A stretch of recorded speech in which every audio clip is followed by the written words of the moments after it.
निर्णय और उसके बाद की कहानी, एक करुण सत्य का खुलासा। न्यायालय में सबूतों की स्पष्टता, अटिकस फिंच की दमदार दलीलें और टॉम रॉबिन्सन की मासूमियत के बावजूद निर्णय आता है दोषी।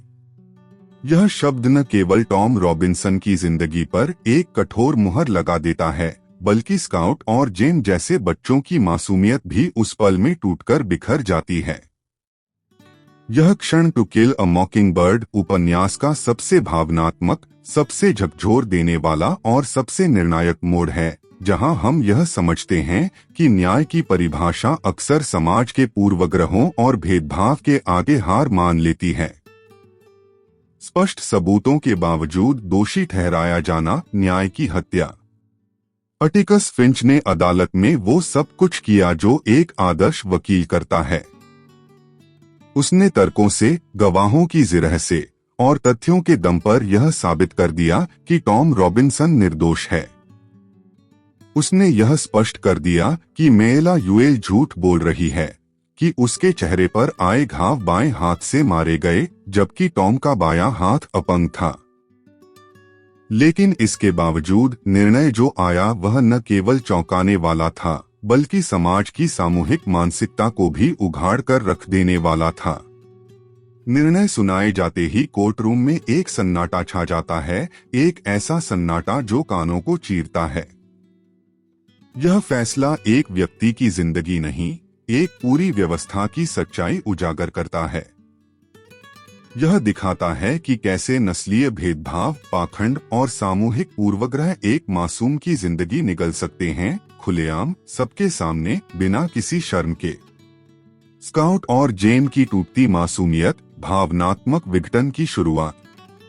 स्काउट और जेन दोनों ने अपने पिता अटिकस को एक नायक के रूप में देखा था।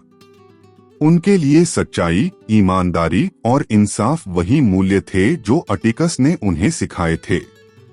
लेकिन जब उन्होंने देखा कि इतनी सच्चाई के बावजूद भी न्याय नहीं मिला, तो उनके भीतर कुछ टूट गया। जेन का रोना, उसका गुस्सा और उसका यह कहना कि यह न्याय नहीं है, ये सब केवल एक किशोर की प्रतिक्रिया नहीं है, बल्कि उस मासूम सोच का अंत है जो यह मानती थी कि सच की हमेशा जीत होती है।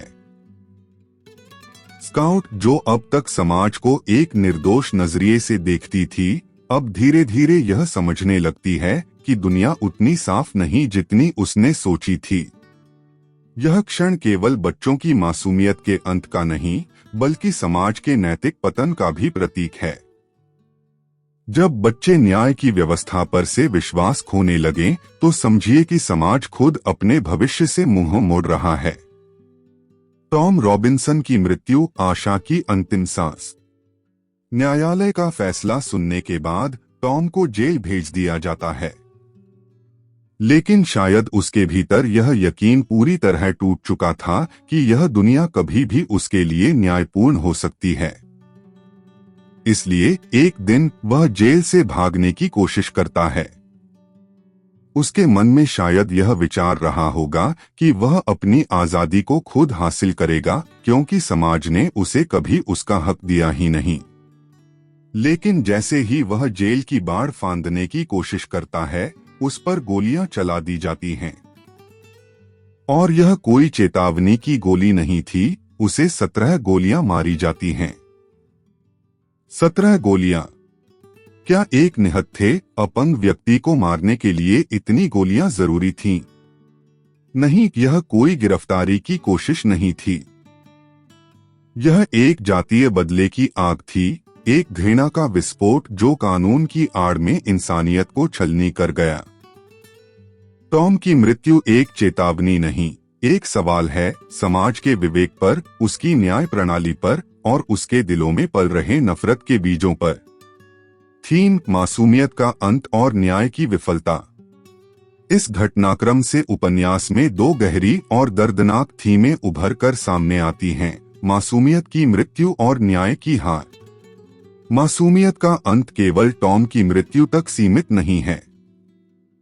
यह स्काउट और जेन के साथ साथ हर उस पाठक या दर्शक की मासूम सोच को भी तोड़ देता है, जो अब तक यह मानता था कि दुनिया में सच्चाई की कदर होती है।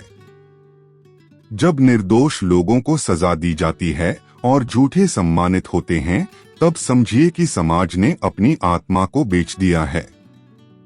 न्याय की विफलता इस कहानी का मूल है। जब अदालत, जो सत्य का मंदिर मानी जाती है, पूर्वग्रहों के आगे झुक जाए, तब उसका उद्देश्य ही समाप्त हो जाता है। टॉम रॉबिन्सन की हार न्याय की हार है, मानवता की हार है और एक आदर्श व्यवस्था के स्वप्न की भी हार है। दर्शकों के लिए आत्ममंथन, क्या हम सच में बदल गए हैं? इस कहानी का सबसे बड़ा सवाल यह नहीं है कि क्या हुआ, बल्कि यह है कि क्या हम आज इससे अलग हैं? क्या आज भी हमारे समाज में निर्दोष लोगों को केवल उनकी जाति, धर्म या सामाजिक स्थिति के आधार पर सजा नहीं दी जाती? क्या आज भी शक्तिशाली लोग न्याय को मोड़ नहीं लेते? क्या आज भी समाज झूठी प्रतिष्ठा की खातिर सच्चाई को कुचलता नहीं?